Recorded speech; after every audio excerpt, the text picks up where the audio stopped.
Hi, I'm Claire Chancellor from Be Your Purpose Coaching.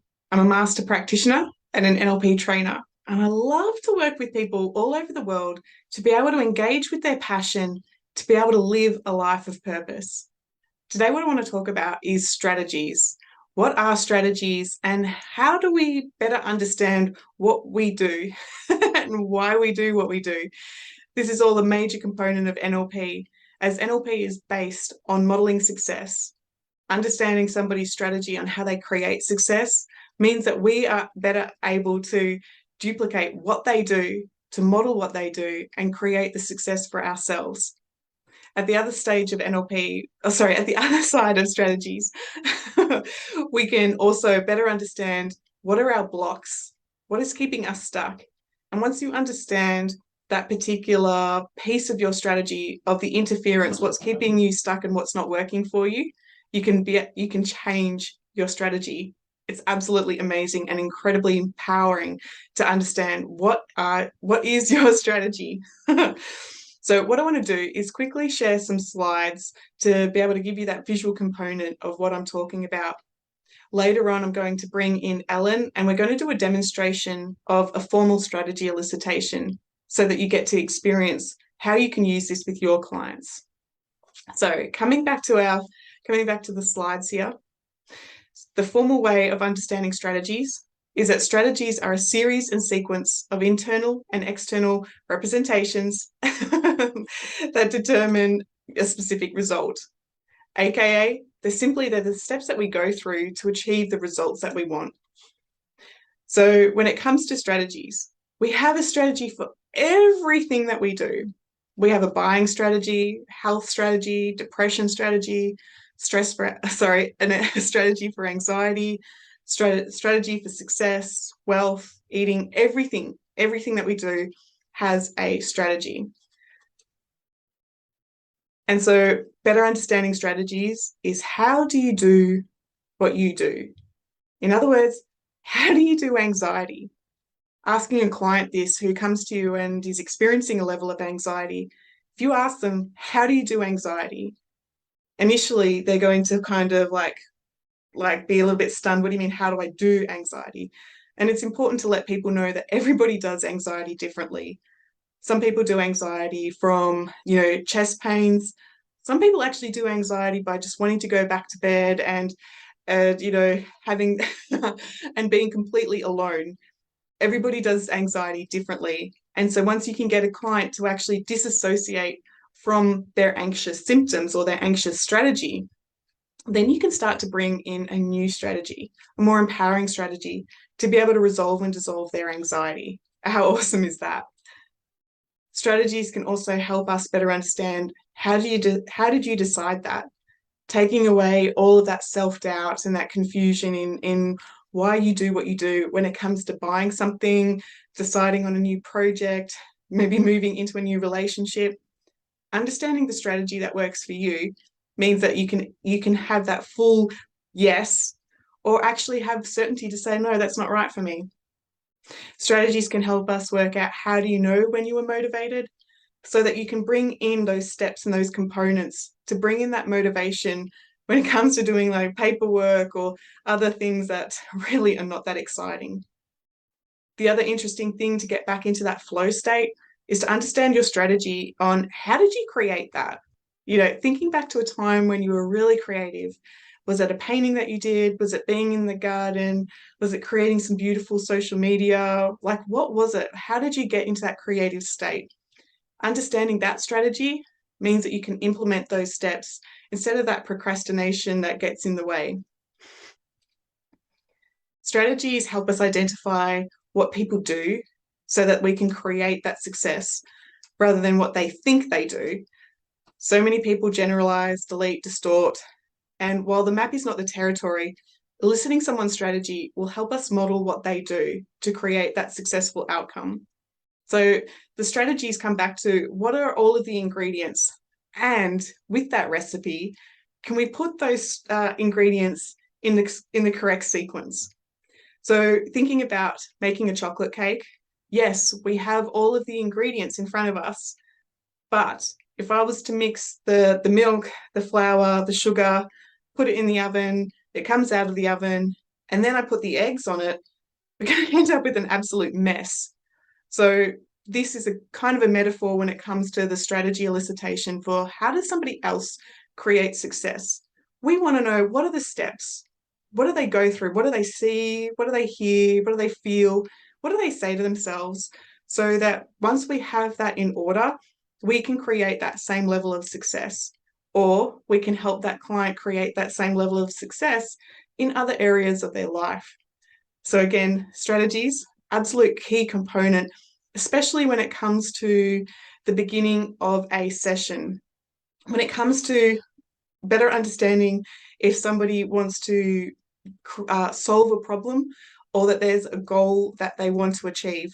Either way, better understanding somebody's strategies means that we can duplicate that in other areas of their life. So I'm going to bring in Ellen, and we're going to talk about her formal strategy when it comes to how she does self-doubt. We're going to talk about how that gets in the way of her creating the business that she wants and being a phenomenal, amazing astrologer. I want her out there, and maybe I want it more than she wants it for herself, which is a big coaching no-no. But I feel into Ellen's passion. I know that the knowledge that she has to share is incredible, and there's a really big part of her that wants to be out into the world with a sense of confidence, teaching what she knows, because it does bring on a level of healing for others, a level of certainty, helping people drop down their walls and barriers once they better understand this energetic component of why they do what they do. And so with the formal strategy elicitation, we can better understand when that self-doubt comes in to her, and what are the other tools in our NLP toolkit to be able to resolve that self-doubt, be it timeline, parts integration, whatever's right. Or we can have a one-on-one session and be able to implement a new strategy so that that self-doubt doesn't kick in. Instead of being self-doubt, it may be just discernment, it may be confidence, whatever's right for her. So I encourage you to keep listening and have a listen to all of her predicates, watch her eye patterns, and let's get started. Okay, so we've got the beautiful Ellen here who's going to help me with this demonstration with formal strategy elicitation. And what we're going to cover today is the very detailed script of what the steps that we go through when we're eliciting somebody's strategy, be this to achieve a solution that they want or to work on a problem that they need solving.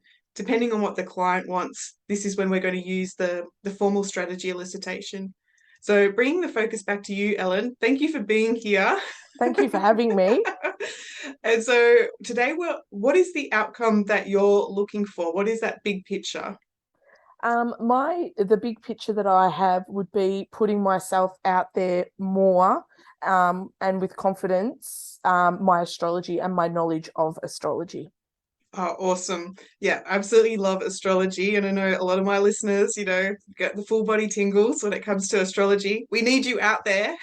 so, so tell me what's happening with the astrology side of things when it comes to what you believe why you're not out there at the moment. Is it like self-doubt, judgment? What's happening for you? Yeah, I think there's a little bit of doubt around putting myself out there, and also having confidence in myself for what knowledge I do have and not wanting to put it out there as well. Yeah. And so with the bringing it back to that big picture when it comes to ways that you would want to be out there with your astrology, tell me, like, is that social media? Is that a whole full-blown business? What does it look like for you? Um, what it looks like for me at this point in time is probably more social media, an update every couple of weeks or whenever something significant is happening in the skies.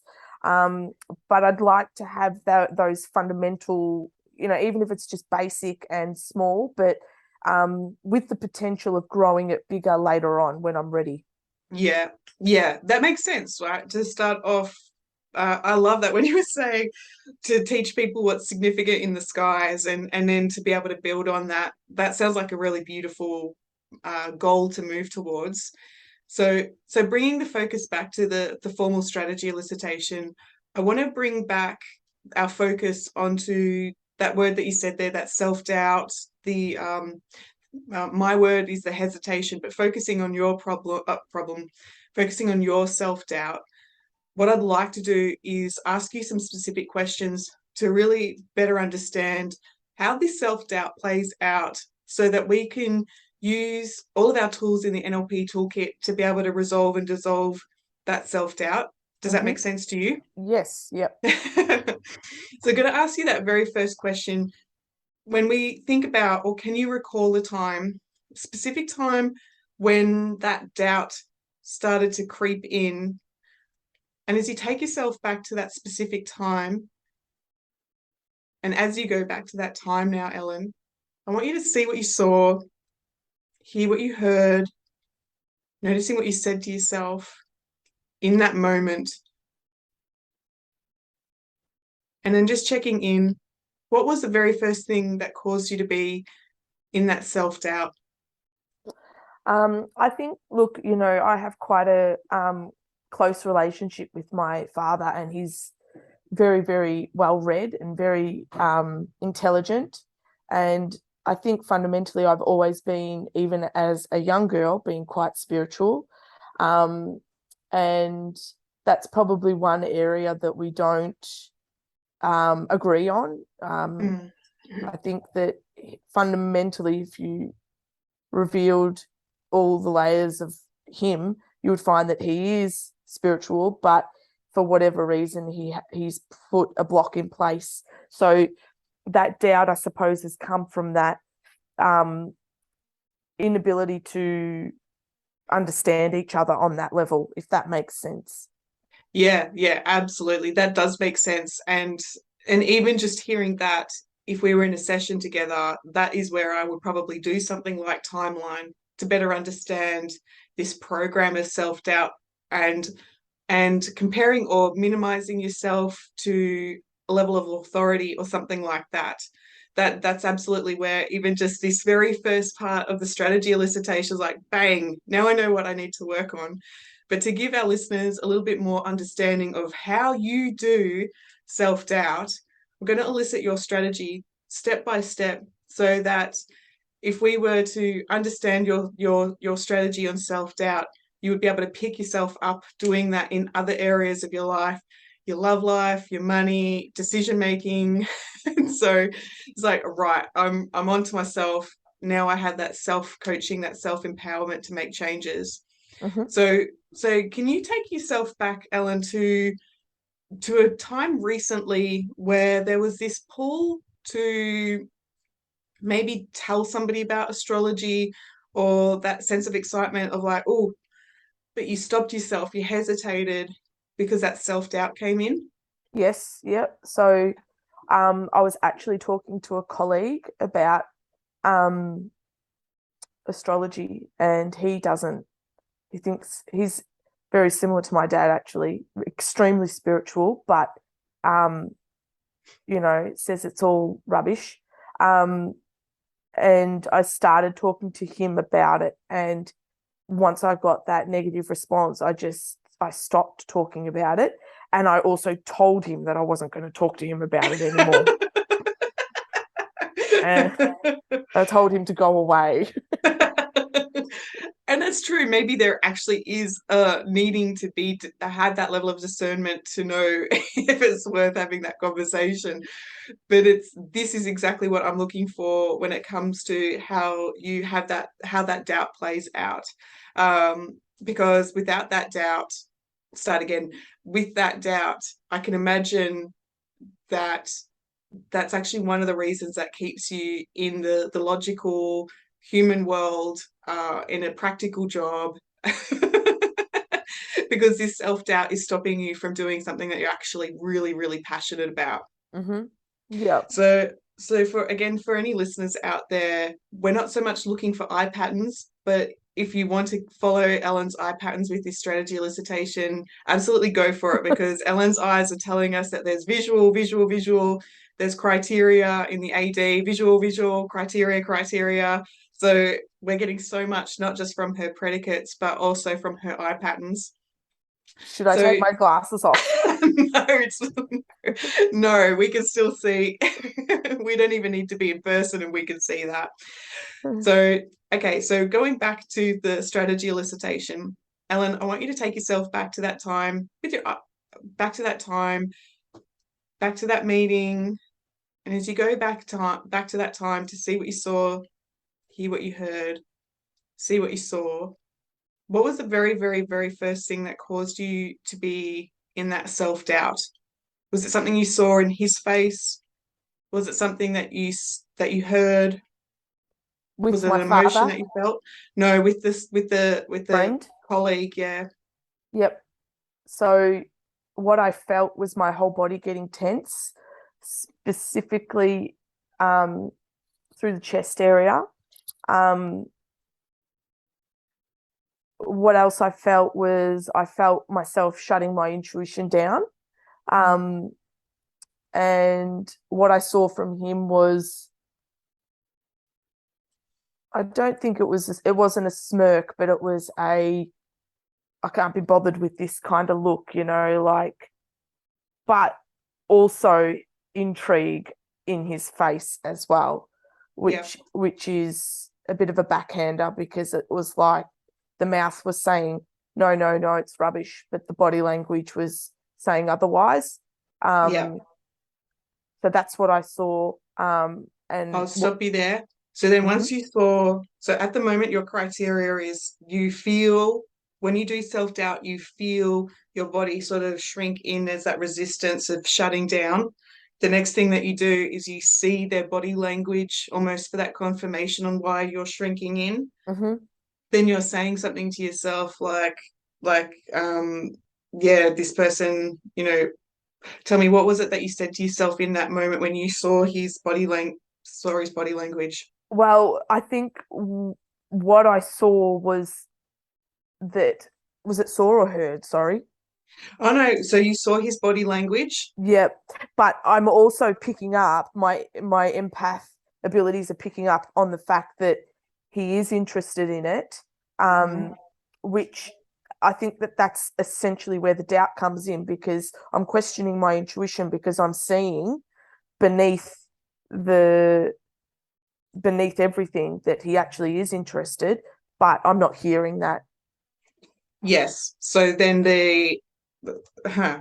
And so again, there's that internal voice, that self-talk of the AD that comes in to say, is he interested? Can't quite make sense of this. Mm. That sounds like, so when your AD comes in to say, oh, I'm not sure if he's interested, tell me the next step that you did. Was it something that you saw, something you said, something that you felt that kept that strategy in place? Um, yeah, it's probably what I saw. So his body language, or Yeah. a combination. Like it's almost like that initial look on the face um, is of no, no, this is rubbish, Mm-hmm. and then it kind of subsides. So that's what I saw. Yeah. That's Yep. Does that make sense? Does that answer your question? Yeah. So we've got what's known as like a synesthesia here, where your visual and your AD kick in right at the same time, where it's like, I'm seeing this, but it's not really making sense. Does he want more? Does he not want more? Yes. Yep. That's exactly right. Yeah. And so when that synesthesia starts to play out, what's the very next thing that happened that kept you totally self-doubt? My whole body just shut down. It just stops, and then I suppose the doubt in the mind kicks in, and um what I've got to say is not worth mentioning. Um yeah, Yeah, yeah. because it's And rubbish. It's rubbish, and that's when I start doubting myself because who I'm talking to is um telling me that it's rubbish. yes, yeah. And so going back to the start here, when you're doing your program of self-doubt, that immediately you feel something, you feel that tension, you feel your body restrict in. Mm-hmm. Then you're looking for validation. There's that looking at his body language. Yes. Then the self-talk starts to come in. The AD, is he interested? Mm-hmm. Then again, you look for the body language on his face. Is there any confirmation that I should keep going or I should stop? Yep. And then that's also that synesthesia, that self-talk of like, should I keep going? Should I stop? And Mm-hmm. then you check in with yourself, and your body continues to hold in that restricted energy. And it's just like, there's that decision. It's like, no, I'm out of here. So it Yep. sounds like with your strategy of self-doubt, it starts at that kinesthetic, and we finish that loop at that kinesthetic of that certainty, like, nope, I'm done, I'm out of here.